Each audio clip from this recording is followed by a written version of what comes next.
In this video, we will understand the achievements and challenges of the education sector in India. This is in context to the previous video. India has seen substantial progress in the field of education over the past several decades.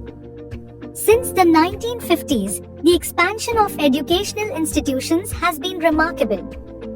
The number of primary, middle, and higher secondary schools has surged, leading to wider access to education.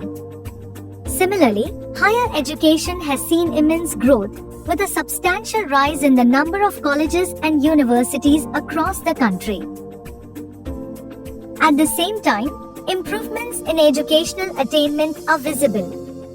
Adult literacy rates have consistently increased, reflecting growing access to basic education for both men and women. While there has been a historical gender gap, recent years show that female literacy rates are steadily catching up to those of males. The primary completion rate also shows a clear upward trend, with significant improvements for both boys and girls, ensuring more children complete their early schooling. Additionally, the youth literacy rate, which measures literacy among people aged 15 to 24, has also improved, particularly for females, narrowing the gender gap. As India continues to improve its educational attainment, this is helping the country grow into a knowledge-driven economy. A knowledge-based economy is where growth is driven by information, skills, and innovation rather than just physical resources. The expansion of the IT industry in the past 2 decades has played a critical role in this transformation. The value of this IT-driven shift depends largely on the existing level of economic development. Digitization is spreading quickly from urban centers to rural villages, bringing internet access and e-governance services even to remote areas.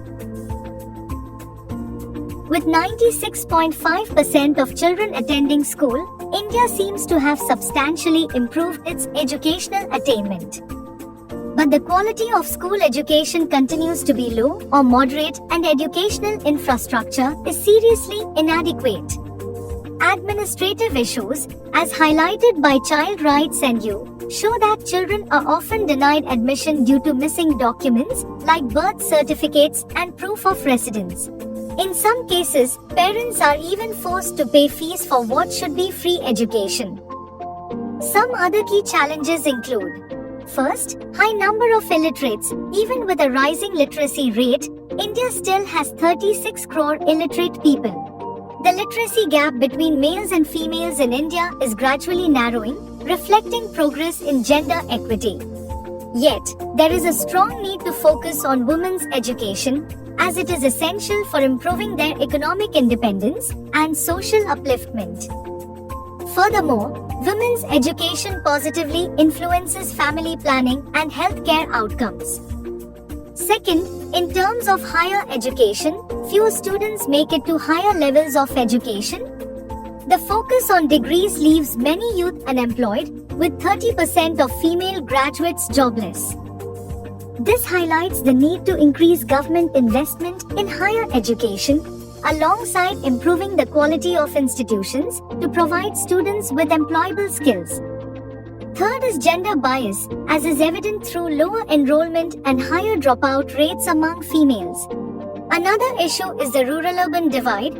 Rural areas have lower access to education.